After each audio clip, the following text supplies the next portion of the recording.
Hi, this is Representative Al Baldassau, and welcome to Who's Looking Out for You. I have a special co-host today, one who I co-host a show with in Nashua called The Art of Politics. He's a Democrat, and don't hold it against him. Him and I go nose to nose, and I don't leave any scars, no bruises on him. But we have a great time and we discuss issues, and we shake hands in the beginning, and we shake hands in the end. So I want to welcome my friend Ken Gids to Who's Looking Out for You. And I do want to apologize to the people watching this. Everybody knows it takes 4 Republicans to beat up 1 Democrat. So I'll go easy with you. Okay, well, I equal 4, so Okay. you're right. Yeah, But anyways, Ken, we got a special guest on today, and Doug Thomas, running for state representative. Doug, welcome. Thank you, Al. How you doing, Doug? Thank you. How you Doug, doing? you've been doing a great job. I'm hearing good things out in the neighborhood in Londonderry when you going door to door. Tell us, why are you running for state rep? Well, I discovered you have a lot of spies out there, so I guess that's where you're getting the feedback from. But I'm running because I've been a New Hampshire resident since I was 9, and I've been in Londonderry since 2005. But I've seen the state where it was many years ago, vibrant, bringing business in. We're kind of like the leader here in this part of the region.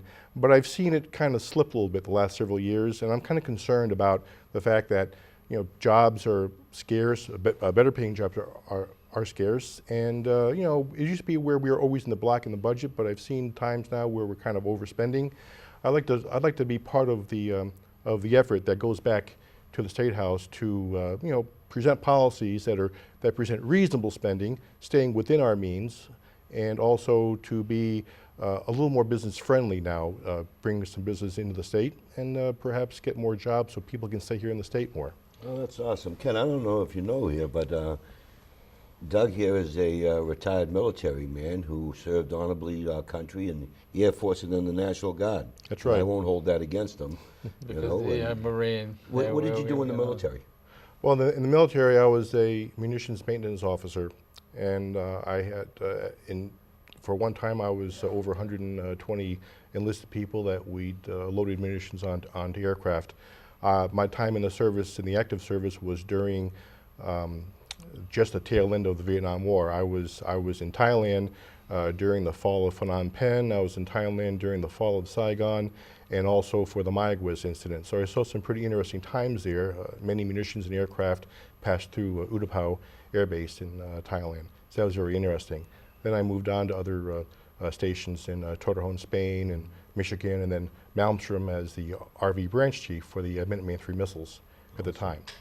Now, he's been going around door to door. I mean, have you come out, and I know you knocked on some Democrat doors, and have you come, what are they saying? What are people telling you when you go door to door?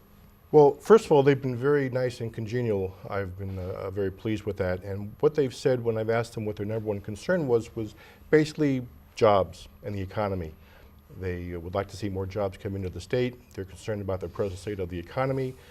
They want to see fees and taxes kept low. These are the 3 number one issues that they care about, followed close behind by healthcare costs and things like that. So it's pretty much what's going on in the rest of the state here. So they have concerns. Well, that's awesome there. Are you, I mean, you did a great job. You got, during the primary where there was 10 running for 7 seats, we had 10 good candidates.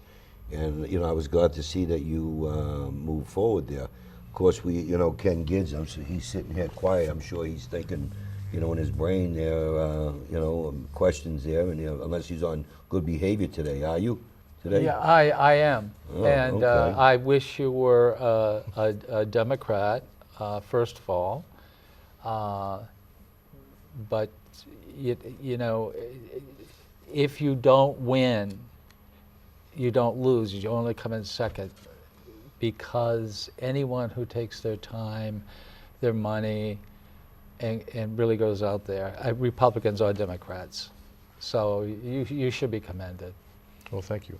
Well, I don't know if you got an opportunity to read my letter in the newspaper on the issues that, I put down a lot of voting record, of course, that you're running, Lisa Whittemore, who is the Democrat, who I consider a friend, a nice person. But like I said in my letter there, we all have nice friends there that we wouldn't let spend our money, like Ken. You know, so we have to make sure that when we go, we stay focused, of course, on the balanced budget, on making sure people's quality of life does not get diminished. We keep our hands out of the taxpayers' pocket. They're already taxed enough. Would you agree? Well, I agree. My campaign has been more about what my values are and how I see where we can make New Hampshire better. So I'm all for less government in the sense of government should facilitate people's way of life. They should not mandate it. I feel that small business needs to be facilitated and allowed to grow, not be burdened by a lot of regulations that just weigh them down, cost them more money. I believe that we need to spend within our means. It's not fictitious money out there. It's the taxpayers' money, and so when they come up with a budget, I think it should be with some reasonable revenue expectations, which I see that the Republicans anyway were able to come within 0.1% of expected revenues. But I also expect agencies within the state to not go over what they're authorized to spend, which unfortunately has happened this last year. So I would like to make sure that New Hampshire's taxpayer monies are spent reasonably and kept within budget. Well, you know what you just said here, Ken, I know is drooling now over that there, because in his case here, I believe the Governor Hassan spent a lot more money than she should have, but he looks at it different. Go ahead, Ken. I know it's killing you. You wanna I say will something. get you later. Oh, is that what? But for the candidate, tell me something good about Democrats. Well, there are people too. I mean, That's nasty. I'm sorry. All right, okay. But I say that in light because I know a lot of people that they have different views. And they honestly do want to have a nice, vibrant country and state. But I think that in some areas, they have ideas that are not in line with the way I think this country was originally formed. And I think that through various means, they feel that government is the answer to all of our problems. I feel that government is here to protect us, just like the Constitution says, but I think that less mandates, less burdensome regulations will facilitate people's growth and the economy.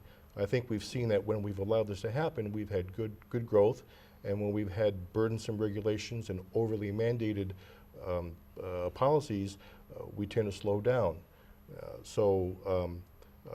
I apologize for the first comment, but I say I that wouldn't apologize. in just, No. well, No, I'm just saying that No. because it's a kind of a friendly rivalry. But the Yeah. question was, tell us something good about Democrats, and you didn't say anything good about Democrats, Oh, well. other than we are people, and we're like a good.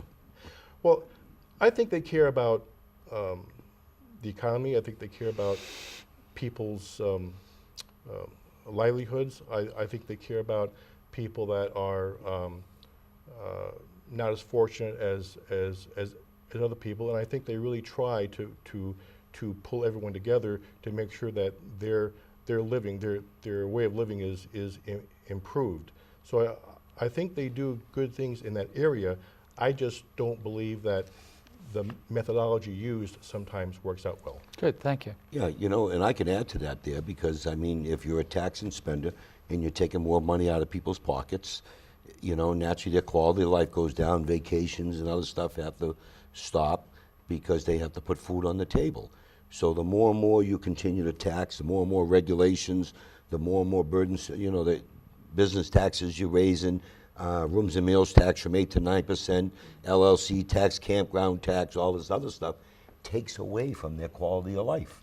And, I was a Democrat for many years. You knew that, right? Yes. So My grandfather was the mayor of Cambridge, Tip O'Neill. I knew as a kid. And his uncle is backing me, by That's the right, way. yes. His My uncle is a back- Democrat in Nashua. He's backing me. Is supporting Ken Gidge. But if he was here in Londonderry, of course, he'd change his ways, and I'd have a long talk with him and stuff and explain to him on how things are different there, and you can't keep taking stuff for nothing. I'm not sure about that, Uncle. But but anyways, I'm glad that you're on board and running. I mean, I'm very impressed with you. Of course, I've been in this business as 8 years now, running for my 5th term, and I see the motivation and enthusiasm you have on want to help people. And Ken's the same way. I mean, the question he asked with Democrats, we come to a road, a fork in the road, but we do things a little different, and you hit it right on the money. They want bigger government, we want smaller government. They want more taxes and fees, we want less taxes and fees. We want to maintain the New Hampshire advantage, he wants to keep his hands in our pockets. So, I understand. But let me ask you something now. Some of the other issues here when you're talking with people, I mean, I understand the con. What are they talking about Medicaid or about insurance? You brought that up. Well, the people that I've spoken to that have small businesses are very concerned. There are a few people that I've met in my travels that would like to hire more people, but they won't because of the costs involved of the Affordable Care Act, and certainly in terms of the state's Medicare expansion program. So they are concerned about that. I had one individual tell me that she may have to pull her business if things don't improve too much longer because the costs are just going up and up. So I think they have concerns about their business. Businesses have to survive, right. And they have to make a profit. And we're talking about small business here, which generally has maybe under 50 people, but some may have 55 or 60. Maybe they would have had 60, but they're not because it would just increase their costs. So people are very concerned about that. And I'm concerned about that as well. Well, that's good. I mean, don't you agree the small businesses, less than 50, those are the ones that are really struggling? Matter of fact, because of Obamacare, there's a business right up the street here on 28. They build cabinets. He's got about 69, 70 employees. He said once Obamacare is fully implemented with the fees or whatever the taxes that you have to pay, he has to drop his employees. He's going to put employees on part-time. He can't afford it. And like I said, that's going on all around the state.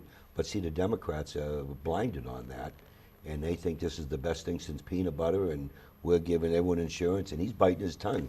So he can't wait to get at me when we're done. What say you, Ken? I say that this is a very good candidate as long as you stick to what you believe and not what everyone else believes. Right. Because on both parties, and I won't take it from the Democrats, and he occasionally doesn't take it from the Republicans. He voted against the gas tax, by the way. But make sure you don't get pushed into it, because the Republicans have had an awful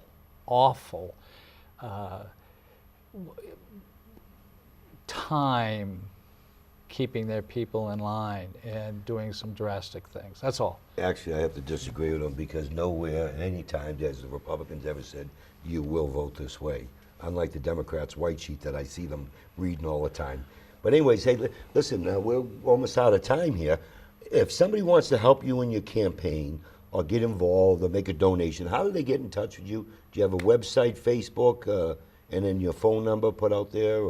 Well, I do not have a website, but I do have a Facebook account, Doug W. Thomas. They can do a search on that and get to my Facebook. I also have an email address, doug.thomasnh@gmail.com. Okay. And I don't have an established phone number for people to call me on, but I do have a cell number if they need to reach me, and that would be 490-3226. Okay. So, in terms of helping me out, I'm not doing donations right now, but if people would like to help distribute some of my information, help me do a sine wave, they can certainly contact me. I've already received the help of people doing some letters and so forth, and I do have a few people that will be helping me later on during this campaign. Oh, that's awesome. Well, of course, we come together as a team when in general election, so it's the team Republicans, that will be successful, that will look out for the people of Londonderry and make sure we keep our hands out of our pockets. So I'm honored to have you on board with us. Thank you. Thank you, sir. I want to thank you you. for coming in and speaking to the people so they know exactly who is Doug Thomas. Well, thank you for having me. I enjoyed it. Enjoyed meeting as well. Well, thank you.